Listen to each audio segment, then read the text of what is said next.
Ladies and gentlemen, thank you for being here today. I want to speak to you today about what I believe are among the greatest threats facing not only Australia, but Western society and Western civilisation itself. That's what I'll be talking about tonight. First of all, I'll look at how did we get here to where we are today in terms of the attacks on our culture, and then I will look in turn at what I consider the greatest threats facing us. Then I will put forward some proposals to deal with the threats. A lot of this information is drawn from my book, but before we begin, let me say something about the inevitable reaction this discussion will provoke. The moment anyone dares to defend the inheritance of the West, certain voices will rush to label the speaker far right or extremist. A certain Prime Minister is good at that. They do this because it spares them the trouble of engaging with the argument. Let us look instead at what it means to be a conservative. My definition of a conservative is not a reactionary who wishes to stop progress, quite the contrary.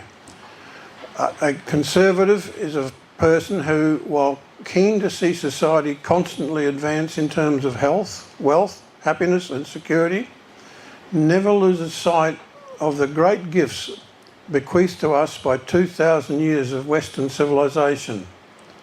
Free speech, freedom of religion, parliamentary democracy, the rule of law, property rights, meritocracy, and the scientific method. I consider myself to be a conservative rather than somewhere on this left-right spectrum.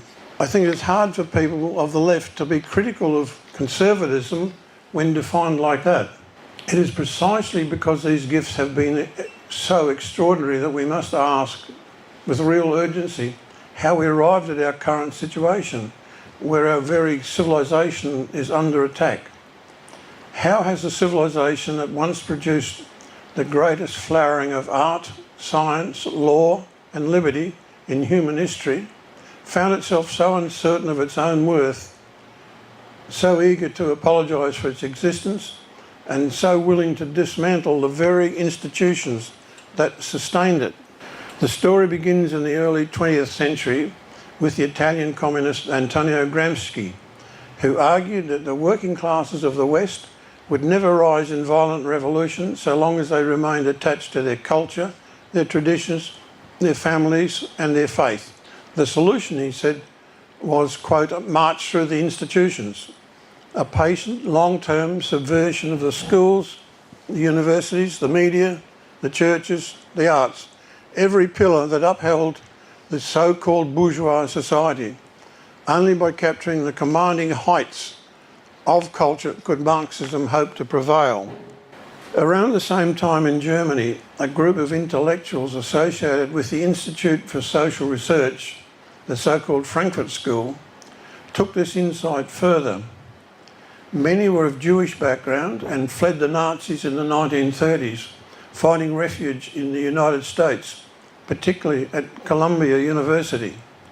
They developed what they called critical theory, not a neutral tool of analysis, but a weaponised form of Marxism aimed at dismantling Western culture from within.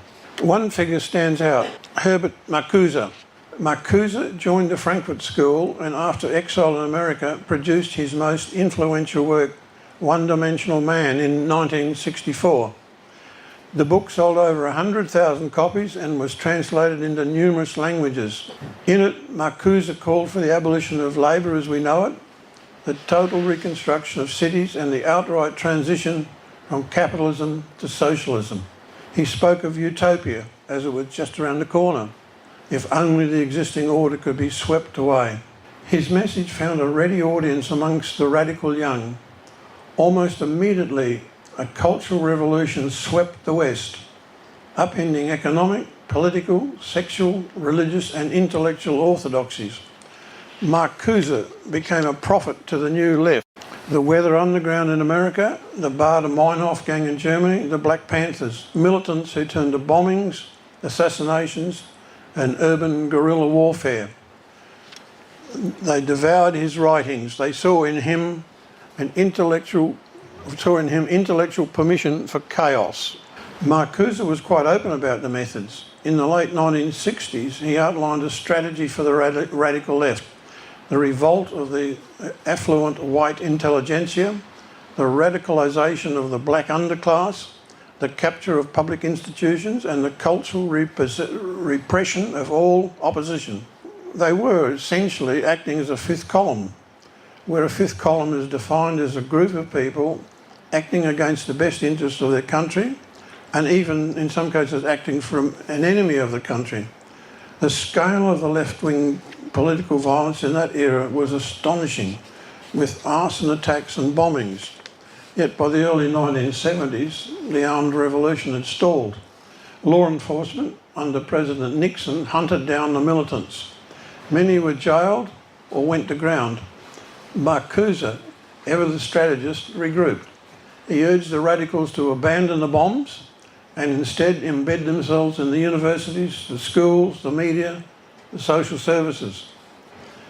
There they could wage a slower, more methodical war, spreading their ideas by contagion, undermining traditional morality, eroding the old hierarchies of value. The long march through the institutions, once a theoretical slogan, became a practical program, and it succeeded beyond the wildest dreams of its originators. Former Weatherman leaders, people who had once called for armed revolution, emerged from hiding, largely unpunished, and found comfortable berths in academia. The very people who had tried to bring down the system now staffed its most influential citadels. What followed was a remorseless takeover of the humanities and social sciences. Departments that once concerned themselves with truth, goodness and beauty were colonised by an obsessive focus on colonialism, imperialism, capitalism, and the endless catalogue of victimhood: class, race, gender. The purpose of education shifted from transmitting the glories of Western civilisation to unmasking it as the root of global injustice. Then came a further mutation of critical theory. In the 1970s, Harvard's first black law professor, Derek Bell, helped to give birth to critical race theory. Where earlier Marxists had focused on class, Bell and his followers placed race at the centre. This guy had a real chip on his shoulder about white people. Racism, Bell insisted, was not a removable stain, but a permanent, indestructible feature of American, and by extension, Western society. Colour blindness was itself racist. Merit, hard work, even the rule of law were reframed as tools of white supremacy.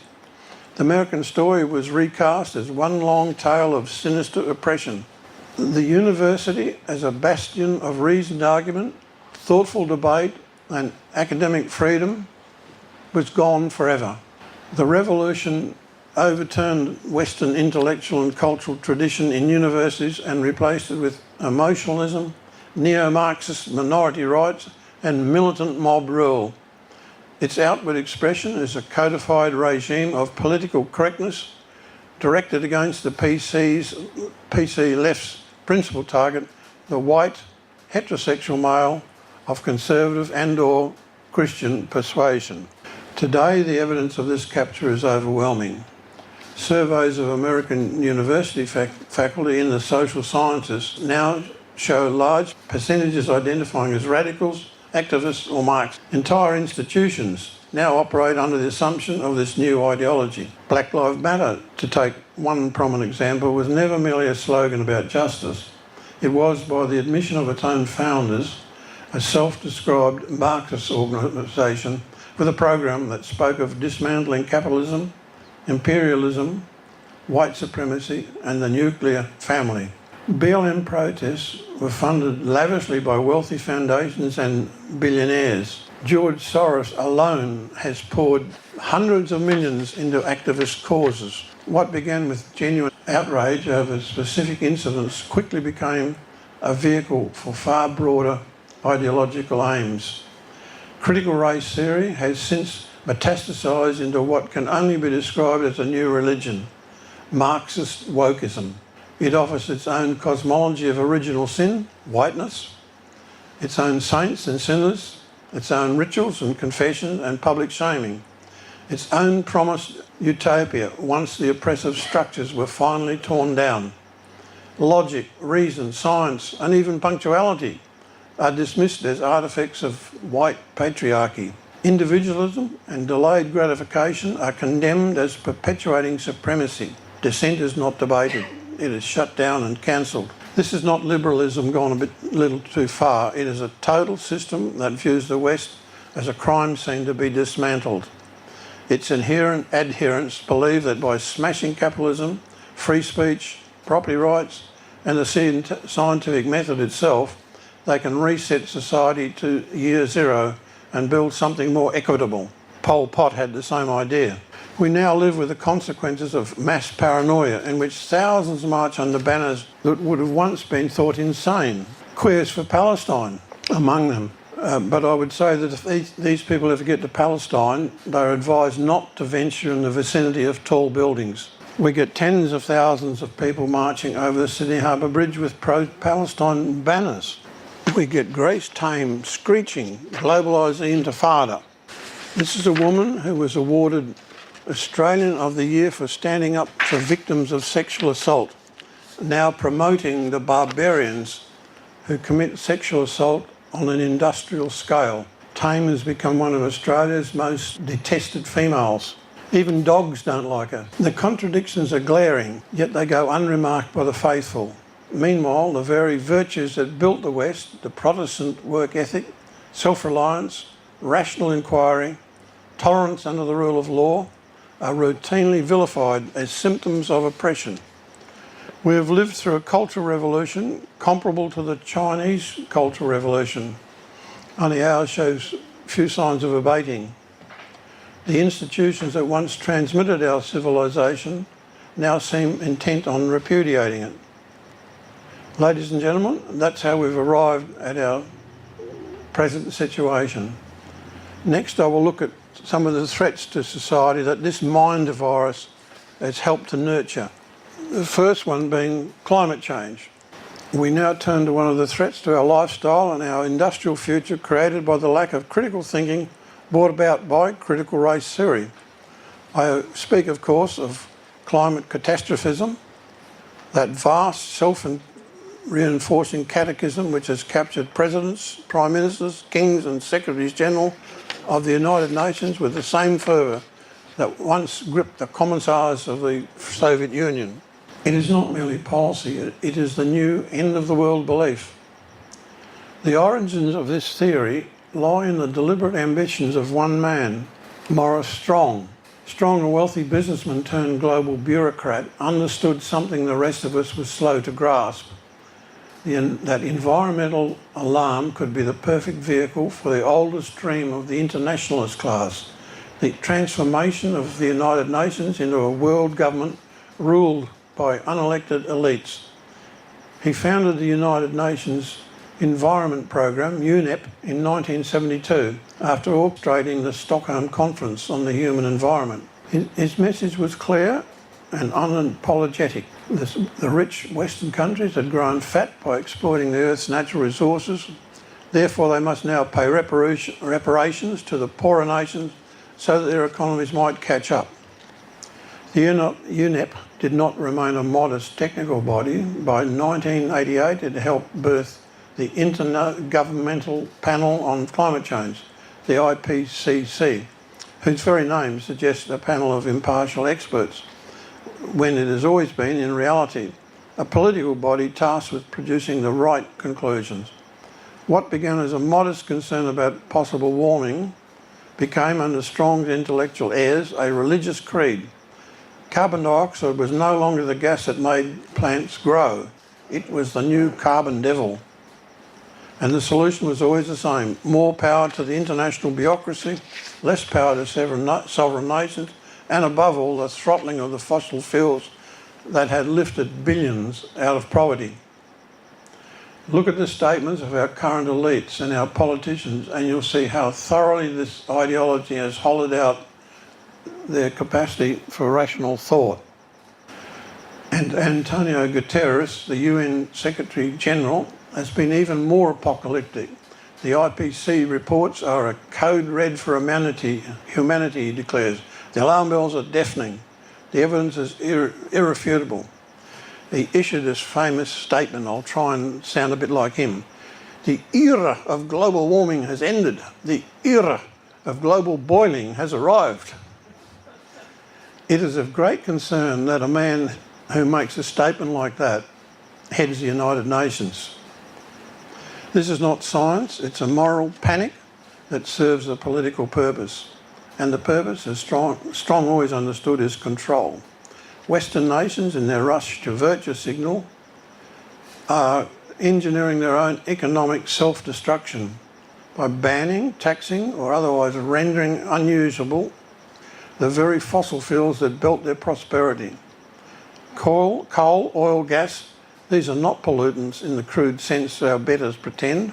They are the stored energy of the sun, captured over eons, that has allowed modern civilisation to exist at all.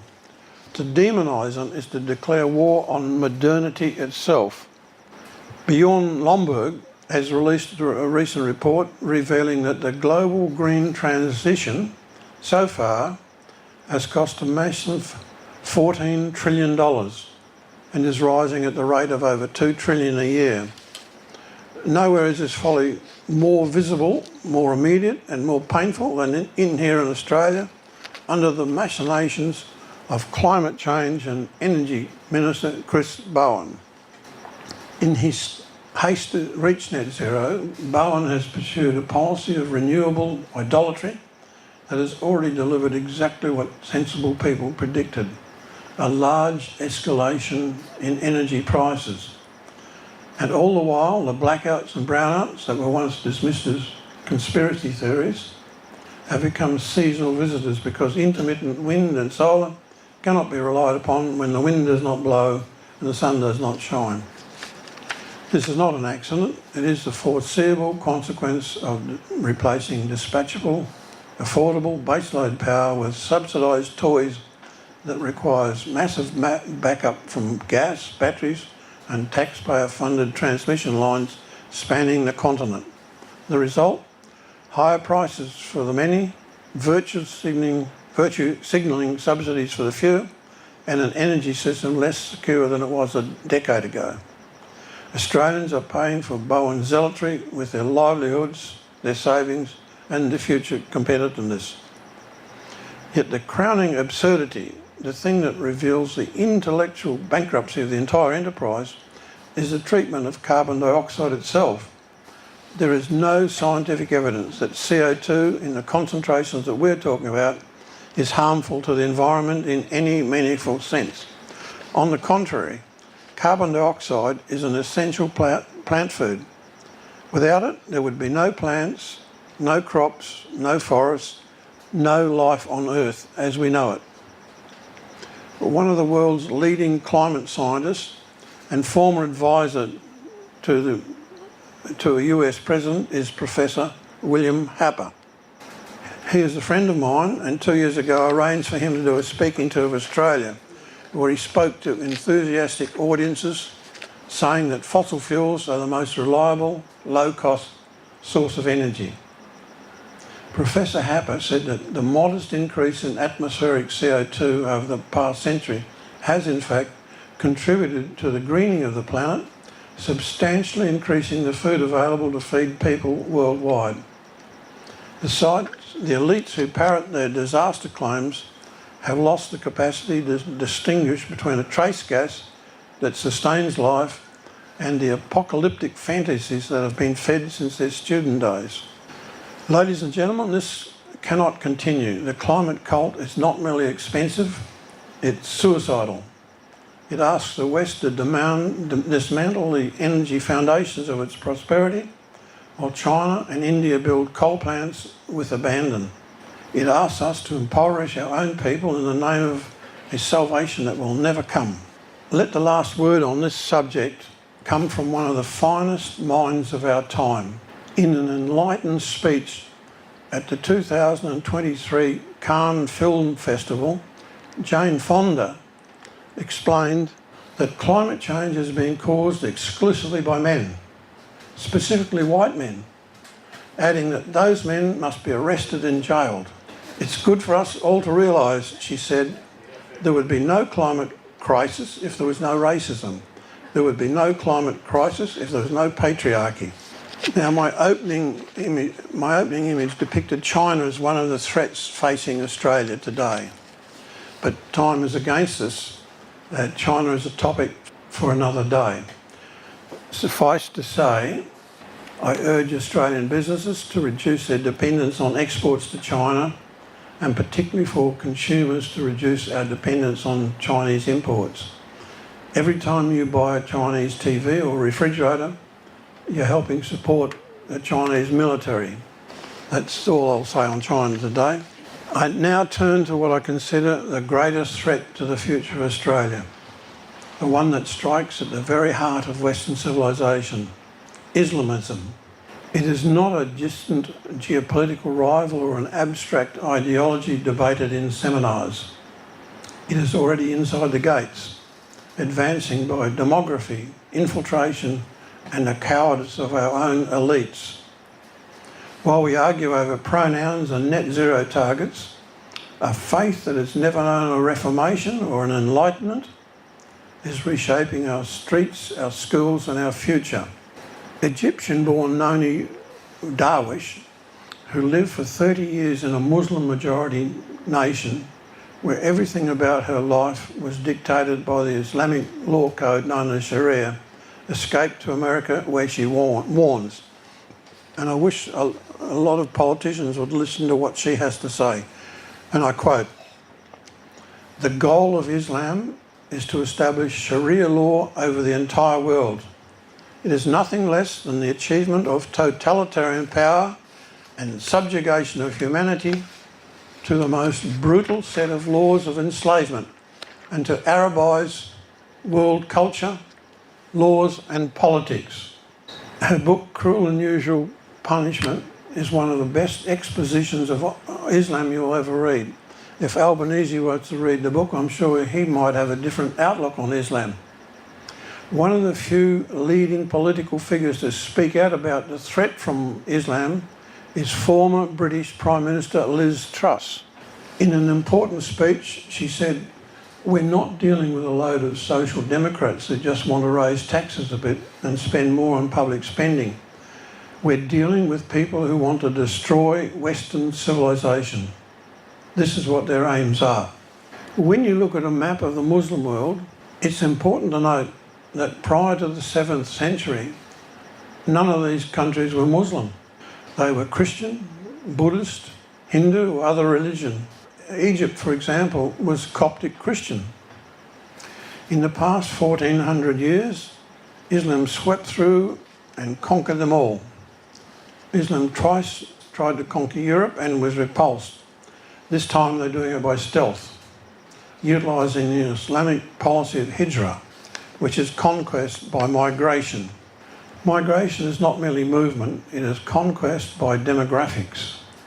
Muslims arrive quietly, build communities, and remain fairly low-key until they reach sufficient numbers to assert dominance. Then the mask slips. In cities across Europe and now Australia, we see it. Large numbers of males blocking entire streets to pray, prostrating themselves on public roads while traffic halts and police stand by. Call to prayer blasts from loudspeakers 5 times a day, drowning out the rhythms of ordinary life in suburbs that were once peaceful and secular. This is not integration. It is a slow, deliberate replacement of one civilisation with another. Look at Britain today and you'll see the future the West has chosen for itself. What was once a confident, secular society has allowed the importation of a parallel civilisation. The Muslim population has risen from negligible levels in the 1960s to well over 4 million, nearly 7% nationally, but 30, 40, even 50% in some cities and boroughs. Infiltration is complete. Grooming gangs, predominantly Pakistani Muslim networks in Rotherham, Rochdale, Oxford and elsewhere, systematically raped and trafficked thousands of British schools, while police and social services looked away, paralysed by fear of being called racist. Muslim MPs and councillors now sit in Parliament and local councils. Sharia councils operate openly, issuing divorces that leave women penniless and endorsing polygamy. Mosques, many funded by Saudi and Qatari money, host preachers who denounce the democracy and idolatry and call for the caliphate, demanding blasphemy laws by stealth, halal-only menus in schools and prayer rooms that function as political organising hubs. The British government and police are favouring Muslims over the local population. Britain's future is no longer in doubt if current trends continue. Major cities will have Muslim majorities within a generation. Free speech will be curbed by the fear of riots. Women's rights will retreat before honour-based violence, and the common law will compete with Sharia. The political class, Labor most shamelessly, courts the bloc vote and calls it diversity. We've heard that here quite a bit from our Prime Minister. The rest of the country calls it colonisation. Australia is not far behind. Our Muslim population is smaller, around 3.5%, but it is young, growing rapidly through immigration and birth rates, and concentrated with surgical precision in the very electorates that decide who governs. Western Sydney seats such as Blaxland, McMahon and Watson, and pockets in Melbourne now hold a balance of power for the Albanese Labor government. In its naked pursuit of these votes, the government has chosen appeasement over national interest. That's where he went down and visited the mosque just recently. Not that he got a very good reception. Prime Minister Albanese refused to even utter the word Islamism. Instead, he warns darkly of threats from the white supremacists and far-right extremists, a phantom enemy conjured to distract from the real one.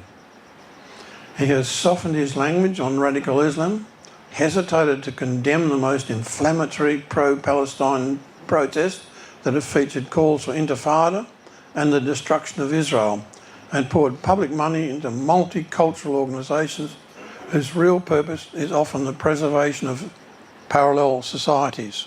Integration failures, honour, violence, female genital mutilation, cases quietly hushed up, radical preachers on university campus are met with seminars on Islamophobia rather than enforcement of Australian laws.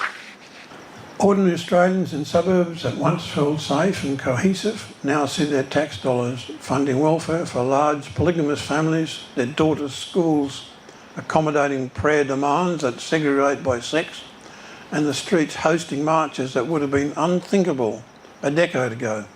Mosques have proliferated. The threat is compounded by a direct assault on free speech. Australia's hate speech laws, vague and selectively enforced, already chill legitimate debate. Criticism of Islam or its doctrines risk being branded vilification, while calls for jihad or Sharia supremacy often escape scrutiny. The appointment of a Muslim, Aftab Malik, as special envoy to combat Islamophobia, that's quite a thing when you think about it, only accelerates this erosion. Note Anne Harley looking on approvingly in one corner. Mr Malik previously worked within the Lebanese Muslim Association as scholar in residence. He has been recognised as, quote, Muslim leader of tomorrow, unquote. It is not a neutral office for protecting individuals. It functions as an official mechanism to shield Islamist ideology from scrutiny, equating reasoned concerns about demographic change, parallel societies or scriptural demands with bigotry. In practice, it tells Australians that their worries about street prayers blocking traffic, loudspeakers disrupting neighbourhoods or grooming scandals are not legitimate civic concerns but symptoms of phobia. This is the final inversion. The doctrine that refuses to tolerate criticism now demands state protection from criticism, while the host society is told to remain silent as its freedoms shrink. If we do not act now with realism, with courage, without apology, the civilisation we inherited will not survive the century. Australia has time. Britain may not. The choice is ours. Let us choose survival. And let us acknowledge the one political party in this country prepared to tackle the problem without flinching. One nation. While the major parties triangulate and appease, one nation names the threat, demands border control, insists on free speech, and refuses to bow before special envoys or hate speech inquisitions. In a parliament full of cowards and careerists, that voice is indispensable.